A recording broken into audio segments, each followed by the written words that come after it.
tal, amigos? Aquí estamos de nuevo para la segunda parte. Ya ustedes escucharon las observaciones que hicimos con relación a la decisión del presidente Obama sobre reabrir las relaciones diplomáticas con Cuba y desde luego impulsar el proceso de desestalinización de Cuba y la implantación de nuevo de la democracia, que es un proceso inevitable y natural en el mundo que vivimos. Quería varias cosas que forman parte de nuestras observaciones de hoy. He escogido algunos de los libros que personalmente me han parecido más significativos del año para volvérselos a recomendar. Son libros que todos ustedes los van a encontrar en las librerías. Desde luego queríamos, desde el punto de vista de la literatura latinoamericana, son esenciales y se editaron en Caracas este año, hace pocos meses, en un acuerdo entre la editorial Planeta de Venezuela y la editorial Tusquets de Barcelona, dos de las más significativas novelas de este gran escritor cubano disidente, pero que reside en Cuba, Leonardo Padura. Leonardo Padura será uno de los, igual que Giovanni Sánchez, de los beneficiados más singulares de esta decisión de la que hemos hablado largamente hoy. Estas novelas, una es El hombre que amaba a los perros, que es la historia del asesino y del asesinato de León Trotsky, hecha por Ramón Mercader, el sicario que Stalin mandó a asesinar a Trotsky en México el año de 1940, y toda la historia alrededor de aquello. Y es el libro, además, uno de los grandes alegatos contra el comunismo y uno de los grandes alegatos en contra del gobierno que Cuba tiene desde el año 1959. Tanto que cuando lo leí, averigüé por los canales habituales y normales del mundo de los lectores de Padura, que son infinitos en América Latina y muchísimos en Venezuela, porque pensé que efectivamente el libro era un libro extraordinario, pero que no se podía haber editado en Cuba. Pero sí, me dijeron inmediatamente que sí, que había habido del hombre que amaba a los perros una edición de 3.000 ejemplares en Cuba, cosa que me alegró profundamente, porque es un libro radicalmente cubano en muchos sentidos, que después se espiga hacia la historia universal y termina viniendo a Cuba porque cuando Ramón Mercader, después de haber estado preso no sé cuántos años, más de 30 años en México por el asesinato de León Trotsky, cuando salió siendo un comunista, bueno, ¿qué hicieron? Siendo Cuba un satélite de la URSS, mandaron a Mercader a vivir en Cuba, a pesar de las protestas que hubo en muchos lugares dentro de la propia Cuba, de que por qué un asesino de esa calaña tenía que vivir. Bueno, allí. Esto es un libro que va a tener mucha trascendencia y que la edición que acaba de aparecer en Caracas permitirá a mucha más gente leerlo, porque los ejemplares que circularon en los años anteriores fueron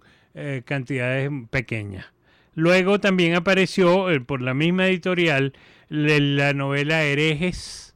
de Leonardo Padura, que la recomiendo, casi que diría que es la mejor novela que yo he leído este año de 2014. El año en que debo haber leído 10 o 12 novelas, pero este es un libro trascendental para la historia de la cultura, de la realidad política latinoamericana, desde luego, de la historia de los judíos en Europa en el siglo XVII y de la vida de la comunidad, de algunos miembros de la comunidad judía en Cuba. Y es un libro que además nos permite ver aspectos de la vida cotidiana de las gentes en Cuba, lo que no aparece en los noticieros, no aparece en los noticieros ni en lo que se divulga, desde luego. Claro, aquí en Venezuela lo que se ve es un programa de la televisión cubana propicio al comunismo y a todas esas cosas, que desde luego no va a hablar de todas estas cosas dramáticas y dolorosas de las que nos habla Padura en su novela Herejes. Entre otros libros, escogí también el libro Civiles de Rafael Arraiz Luca, esta colección de biografías de venezolanos civiles de gran influencia en la vida de Venezuela desde la independencia al siglo XX. Tuvimos, recordarán ustedes, una larga conversación que la pueden ver en YouTube con su autor. Desde luego también posible, casi seguramente que la mejor novela venezolana de este año ha sido La Misa de Manuel Acedo Sucre, con quien también conversamos aquí largamente, y en la red está colgado el largo estudio que escribí sobre este libro, que es una novela política, o como él decía la vez que estuvo aquí invitado por nosotros, una novela sobre la vida venezolana de estos días.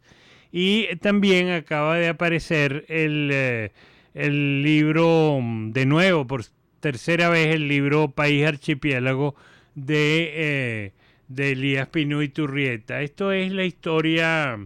de Venezuela. Una investigación fascinante. Yo es por segunda vez que lo estoy leyendo, porque no resistí, cuando tuve el ejemplar de la tercera edición, no resistí las ganas de volver a leer este extraordinario libro que nos muestra no solo la historia política, desde luego está allí, de esos primeros 38 años, 28 años de la vida de Venezuela, desde la separación de Venezuela de la Gran Colombia hasta el final del año 1858, que precisamente termina el 31 de diciembre con la nueva Constitución, la Constitución de 1858, que fue la que estableció por primera vez el voto universal, directo y secreto para los venezolanos. Este es un libro que espero podamos tener a su autor en algún momento del año que viene para conversar sobre este extraordinario libro. Hay otra cosa que quisiera recomendarles. Creo que siempre he hablado de la importancia que tiene la noche de los 24 de diciembre escuchar por la televisión, por cable, el mensaje de Navidad del Rey de España.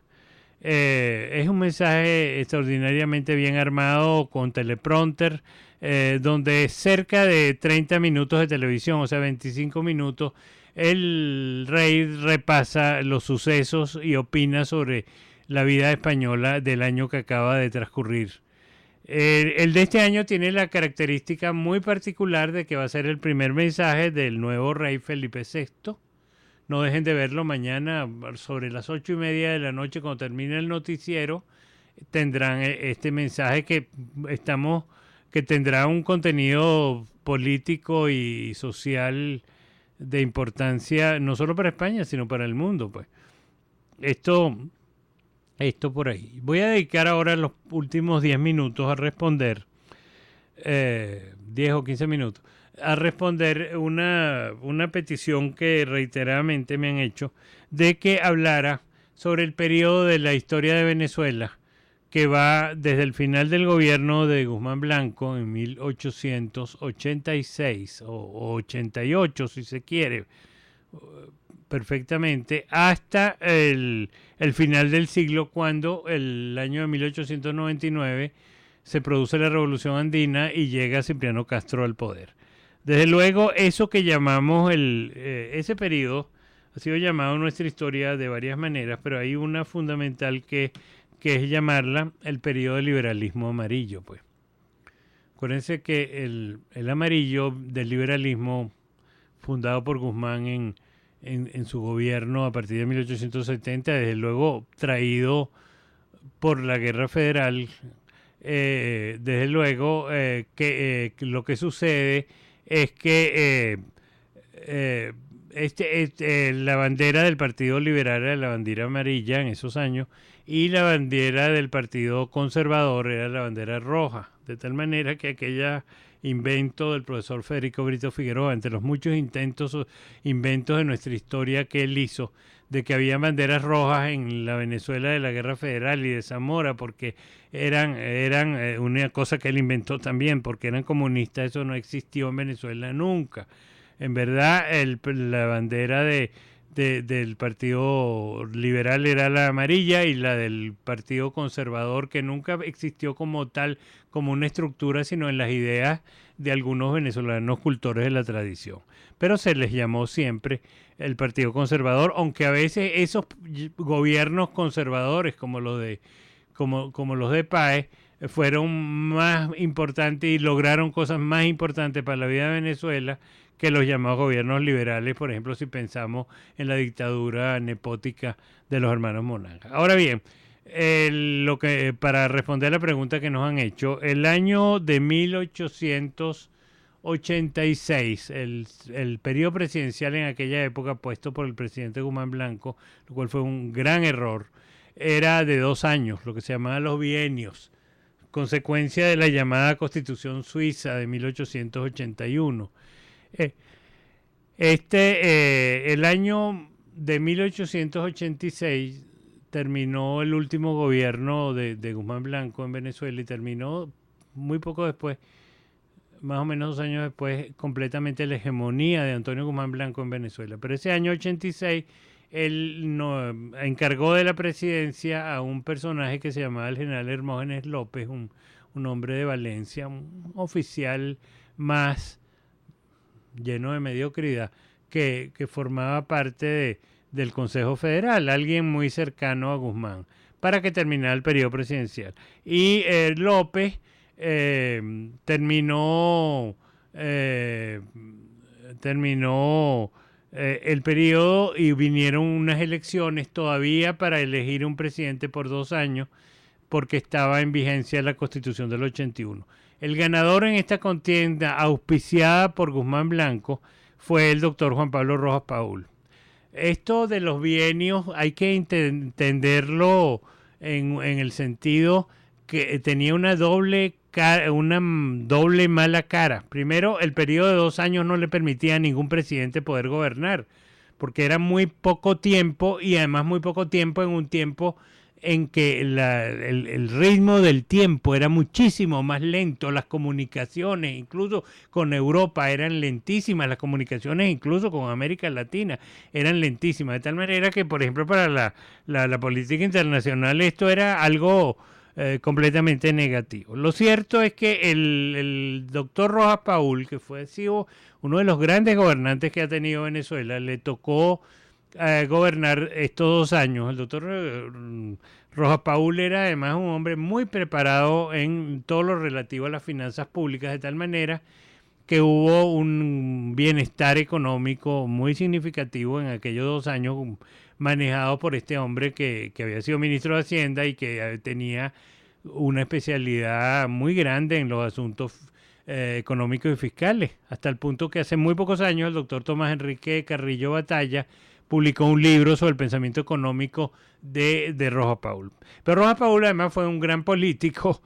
tenía la fiebre de la política en su alma, como dice Guillermo Morón, y una de sus decisiones fue que había que primero poner fin al dominio de Guzmán Blanco, y bueno, hizo una serie de cosas, y además en el ambiente político, sobre todo en la ciudad de Caracas y en muchos lugares de Venezuela, pero en Caracas, que es lo que conocemos mejor, hubo aquella reacción y que terminaron tumbando las estatuas de Guzmán Blanco,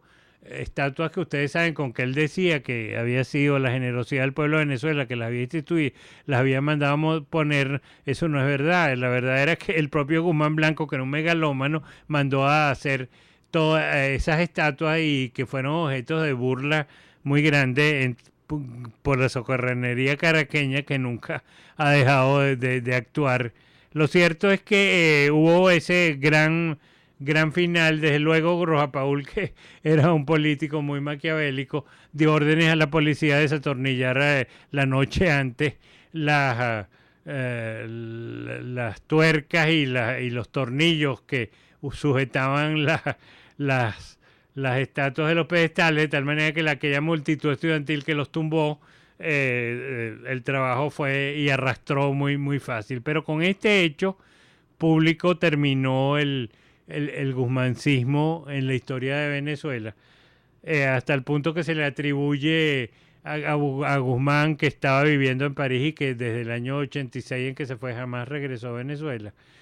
Murió en París en el año 1899 y él dijo: caramba, pero este doctor Rojas Paul es peor que todos los generales juntos. ¿Por qué? Hizo un acto, propició y empujó un acto político realmente pacífico de una multitud para eliminar los gobiernos de Guzmán Blanco, que ya habían tenido suficiente presencia en Venezuela, incluso después de la Guerra Federal, en la que fue Guzmán Blanco vicepresidente de la República con el mariscal Falcón, y después de 1870 en adelante. Ahora, Rojas Paul quiso inmediatamente organizar una reforma constitucional, porque no solamente para eliminar los bienios y hacer una constitución reformada, sino porque Guzmán también había eliminado el voto universal directo y secreto. Los presidentes eran elegidos por el Consejo Federal de 26 miembros, 2 por cada estado, lo cual era algo lejanísimo a una elección universal directa y secreta. Todo esto lo quiso reconstruir, prepararon un proyecto. Desde luego ahí había al lado del doctor Rojas Paul, un hombre de primera calidad humana, una figura nefasta que fue Raimundo Andueza Palacio, que fue el presidente que lo sucedió. Y él hizo contribuyó a ayudar a la redacción del proyecto de reforma constitucional, pero el bienio de Rojas Paul, auspicioso para Venezuela, hay que decirlo, tan auspicioso como fue años después, décadas después del gobierno de López Contreras, porque ambos presidentes pusieron fin a las dictaduras, pues, que lo habían precedido. Y desde luego, entonces, ya estaba listo el proyecto de reforma, y en 1890 ya estaba por terminar el gobierno de Rojas Paul, y maniobrando Andueza Palacio, que era un hombre en que Rojas Paul tenía mucha confianza, pero ante el cual, como dice Ramón J. Velázquez, debía haber tenido toda la desconfianza del mundo. Organizó una especie vamos a llamarlo golpe, pero que no era golpe parlamentario, en el sentido de que el Congreso tenía que discutir ese día la reforma constitucional que de aprobarse, como era lógico, los votos estaban allí, y le hubiera dado al presidente Rojas Paul 2 años más de gobierno. Y luego la discusión primero la discusión de la reforma constitucional, y segundo el nombramiento del nuevo presidente. Desde luego, con su gente, y Andueza Palacio era un gran corrompido, era un hombre de tal punto que hay memorias de la época que dice que gobernaba en Venezuela el Coñac Génesis, y el personaje cuando iba a los burdeles que quedaban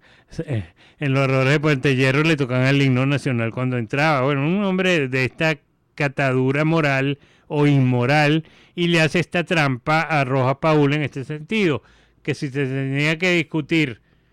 la reforma constitucional y la elección de un nuevo presidente, gracias a uno de sus, dijéramos, de los lobistas de Andueza Palacio en la época, y la discusión fue distinta, fue al revés. Primero se discutió la elección del nuevo presidente y fue elegido Andueza Palacio en contra de todas sus promesas a Rojas Paul, y fue pospuesta para 2 años después la discusión de la reforma constitucional. De tal manera que aquel día fue nombrado Rojas Paul, fue nombrado Andueza Palacio, y terminó abruptamente el régimen del doctor Andueza Palacio. Que él, desde luego, fue un exabrupto tan grande que a las pocas semanas simplemente se salió al exilio, se fue de Venezuela, viajó durante mucho tiempo sobre todo viviendo en Cuba, para alejarse de la situación de Andueza. Tal como estaba pensado Andueza en el año de 1891, que fue el anterior a que su bienio terminara, porque los bienios siguieron siendo constitucionales porque la Constitución de 1881 no fue reformada como lo había planeado Rojas Paul y como lo había secundado Andueza Palacio, sino que fue utilizada en favor de Andueza. Se hizo una reforma de la Constitución el año de 1891, pero con las características típicas de la inmoralidad de Andueza, que en el momento en que se hace la reforma constitucional y él es elegido para un régimen de 4 años, o sea, de 2 años más, desde luego ya el gobierno de Andueza había terminado y era un presidente ilegítimo que cualquier acción que hiciera era en contra de la Constitución. Y por eso es que Andueza provoca el inicio, encabezado por Joaquín Crespo, de la llamada revolución legalista. Desde luego, es muy... el final del gobierno de Andueza Palacio es un hecho terrible, porque Venezuela tenía más o menos, desde 1870-73, paz. La paz que no habíamos tenido en tantos años de guerra. Paz que era lo que se llamaba la paz guzmancista, establecida a rajatabla por el general Guzmán Blanco, porque el Guzmán Blanco sabía que el país sin paz no podía progresar, porque si habían guerras había que utilizar el presupuesto nacional en combatir a quienes estaban en contra del gobierno y alzados en armas. Pero Andueza logra, es otro de las cosas que hace, logra romper la paz que tenía muchos años y se produce esta revolución llamada legalista, que es en contra de todo lo que él logra hacer con la Constitución. Llega un momento que Andueza se da cuenta, renuncia y se va de Venezuela, y a los meses, porque fue una guerra terrible la legalista, Crespo llega al poder, y vienen estos años de 1892 a 1898, que es este gobierno de Joaquín Crespo, que es el segundo gobierno de Joaquín Crespo. Él hace, desde luego, como todos los caudillos, a reformar la Constitución, y aparece en la Constitución del año 1893, que durante el periodo presidencial es de 4 años, y donde terminó completamente dijéramos la Constitución de 1881. Pero desde ese gobierno de Joaquín Crespo, la posibilidad de una democracia en Venezuela se rompe completamente. Esto lo reconoce de una forma muy bien y muy clara en su libro, el doctor Rafael Caldera, en el libro Los Causavientes, en su primera edición, o de Carabobo a Punto Fijo en sus siguientes ediciones. Está circulando la 7ª y les recomiendo mucho. Él dice, en este momento que Crespo llega, la posibilidad de una democracia en Venezuela termina porque el Crespo gobierna, se produce un gran hecho con gran libertad de prensa, o sea, una especie de dicta blanda, y realmente ahí, después de un proceso electoral en 1897, se produce ese gran movimiento político alrededor del candidato opositor, que era el general José Manuel Hernández, el Mocho Hernández, figura legendaria de la historia de Venezuela de la época. Pero a la hora de las elecciones, Crespo asalta las mesas e impone a su candidato, que se llamó Ignacio Andrade, que es un presidente que gobierna el siguiente año más o menos, una especie de presidente también ilegítimo, porque los votos con los que ganó no eran los que se habían dado por él, puesto que no se permitió con la policía que los que iban a votar por el Mocho Hernández pudieran llegar a las mesas y consignar su voto, que se hacía en ese momento en las plazas. De tal manera que, Ignacio Andrade, a pesar de que tiene su personalidad y su formación política, elementos para tomar en cuenta, pero no puede gobernar, porque ese año hay 3 revoluciones. Ahí primero, inmediatamente el Mocho Hernández se alza cuando le han desconocido las elecciones, en lo que se llamó la Revolución de Queipa. Terminada la Revolución de Queipa, vino una revolución del general Ramón Guerra, otro de estos caudillos propios muy de la época, y cuando es vencida la revolución del general Guerra, inmediatamente se levantan en los Andes Cipriano Castro y los andinos que terminan, bueno, es falso que haya llegado ganando batallas a Caracas, no. Cuando llega la batalla de Tocuyito, todos los altos oficiales del ejército de Ignacio Andrade se pasan a la revolución, que es cuando él se da cuenta que no puede, que no tiene sentido que él continúe ahí, renuncia y se va al exilio. Esto es, y con la llegada de Cipriano Castro al poder de los andinos, desde luego, termina completamente lo que es el liberalismo amarillo, cosa que se ratifica plenamente en el año 1903 en la batalla de Ciudad Bolívar, donde el vicepresidente Juan Vicente Gómez logra ganar esta batalla y ahí queda liquidado el caudillismo y terminan las guerras civiles en Venezuela y empieza, bueno, de nuevo el dominio de la paz que desde 1903 hasta este día de hoy, del 2014, en que estamos hablando, nunca se ha roto en Venezuela. En Venezuela no ha habido nunca una guerra, ha habido pequeñas azonadas, incluso las guerrillas de los 60 que fueron vencidas por el ejército democrático, y aquí estamos en un país sin guerras, en un mundo del siglo XX lleno de guerras. Ese es el gran logro que tuvo Venezuela. Por eso para el general Juan Vicente Gómez, cuando fue presidente, la paz era algo sagrado, sacrosanto, que nadie podía violar. El que la violara, bueno, primero recogió todas las armas, una cosa que se debía hacer hoy en día en Venezuela. Dio un día, dijo, todo el que tiene un arma hasta esta fecha tiene que entregarlo en la jefatura civil. El que se le consiga un arma después de esa fecha va detenido. Desaparecieron las armas de Venezuela y así se pudo seguir la lucha por la construcción de la paz y del país, que, bueno, ya he hablado de Gómez suficientemente y no es nuestro tema hoy. Otro día podremos continuar porque siguen saliendo extraordinarios libros sobre estos dos dictadores, tanto de Gómez como de Cipriano Castro, que era un presidente descocado, fue un presidente descocado, Cipriano Castro, una vida muy desordenada, pero terminó enfermándose y yéndose, y entonces la opinión pública forzó la toma del poder en 1908 de Juan Vicente Gómez. Ahí empieza su dictadura de 27 años. De tal manera que esta creo haber podido responder, ya el tiempo se nos está acabando completamente, la respuesta a la pregunta que nos hicieron por Twitter de por qué no hablaba sobre los años del liberalismo amarillo. Y sobre todo de la etapa final, que fue muy desgraciada para Venezuela, que solo tuvo un punto luminoso en la corta presidencia del doctor Juan Pablo Rojas Paul. Bueno, amigos, feliz Navidad, feliz Año Nuevo, nos vemos en enero. Gracias por mí a todos los dirigentes y directores de Radio Sintonía por siempre haberme dado este espacio y la libertad que tengo para hacerlo y para traerles y conversar mucho con escritores, historiadores, etcétera.